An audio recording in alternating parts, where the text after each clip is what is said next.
नुकताच महाराष्ट्रामध्ये ज्या विधानसभाच्या निवडणुका झाल्या त्या विधानसभा निवडणुकीचा निकाल लागलेला आहे आणि महायुतीला बहुमत मिळालेलं आहे।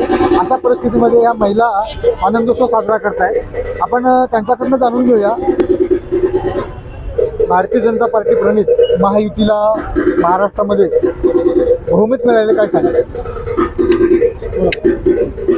महाराष्ट्रामध्ये आज जे महायुतीला विजय मिळालेला आहे तो मेन म्हणजे आपल्या लाडक्या बहिणींमुळे मिळालेला आहे आणि भारतीय जनता पार्टी पिंपरी चिंचवड शहराच्या वतीने त्या तमाम महिला बंधू भगिनींचे खूप खूप हार्दिक अभिनंदन। आणि आज जे आपल्या महायुतीला विजय मिळालेला आहे ते आपल्या नरेंद्र मोदी, देवेंद्र भाऊ फडणवीस, एकनाथजी शिंदे, उपमुख्यमंत्री आपले अजितदादा पवार या सगळ्या नेत्यांमुळे आज आपल्या महाराष्ट्रामध्ये घराघरामध्ये महायुतीचं सरकार विजय झालेला आहे।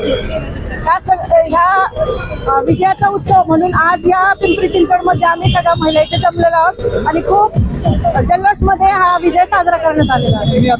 अशा कितीतरी योजना महिलांसाठी देवेंद्र फडणवीस, नरेंद्र मोदी, अमितभाई शाह या सगळ्यांनी मिळून काढलेल्या आहेत। उज्ज्वला योजना असेल, 50% महिलांसाठी नक्कीच ह्या गोष्टीचा फायदा होणार आहे। येणारं सरकार हे आतापर्यंत 1,500 रुपये देत होतं, तर आता जे नवीन सरकार येईल ते हे 2100 रुपये महिलांना देणार आहे आणि महागाई नक्कीच या 5 वर्षात कमी होताना आपल्याला दिसेल। 10 वर्षामध्ये 3 पट महागाई वाढली।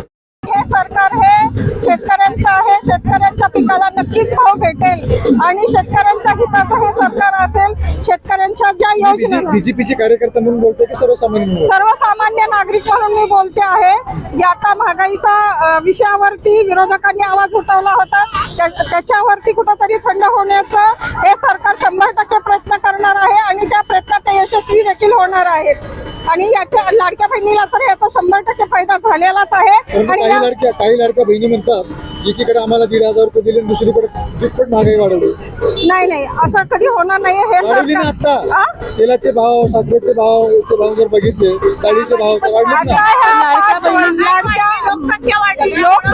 लोकसंख्येमुळे ही महागाई वाढलेली आहे। लोकसंख्येमुळे ही महागाई वाढलेली आहे आणि आता जे सरकार आलेलं आहे की ते 5 वर्षात नक्की ही महागाई कमी करण्याचा प्रयत्न करेल सगळ्या गोष्टीला आणि ते हिताचं सरकार असेल आमच्यासाठी।